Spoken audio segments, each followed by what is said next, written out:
Dans cette interview, Volodymyr Zelensky dit ce sera la guerre nucléaire sans l'arme nucléaire. Il faut être conscient que ce scénario peut arriver.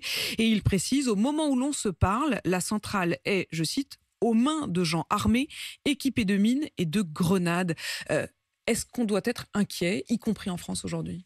Vous savez, au premier jour de la guerre, il y a eu la prise par l'armée russe de la centrale de Zaporijia et il y a eu des explosions dans l'enceinte de la centrale, ce qui a fait craindre véritablement un accident nucléaire. Zelensky l'a dit, Zaporijia, c'est une centrale 6 fois plus grande que celle de Tchernobyl.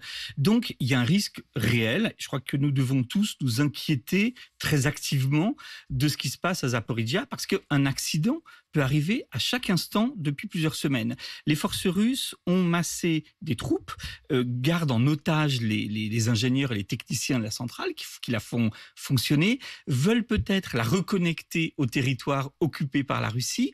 Donc il y a des manipulations techniques qui se font et surtout il y a des tirs, des provocations. Les Russes tirent sur les Ukrainiens de la centrale de Zaporijia.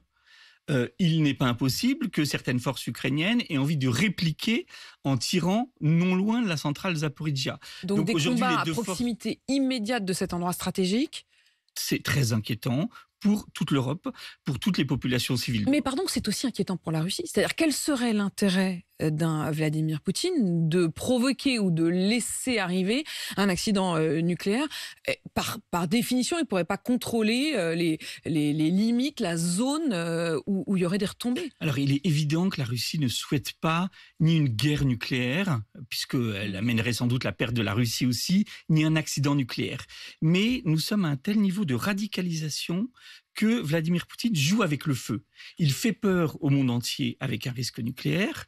Il brandit régulièrement la menace nucléaire. Il l'a fait devant Emmanuel Macron quand celui-ci lui avait rendu visite à Moscou. Il l'a fait régulièrement et ses ministres aussi, le ministre des Affaires étrangères, etc. Donc Vladimir Poutine est dans une politique où il ne veut pas perdre.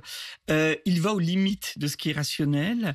Et il flirte avec cette limite tout simplement pour faire plier l'adversaire. L'adversaire, ce sont les Ukrainiens, bien sûr, mais aussi les Européens et les Américains.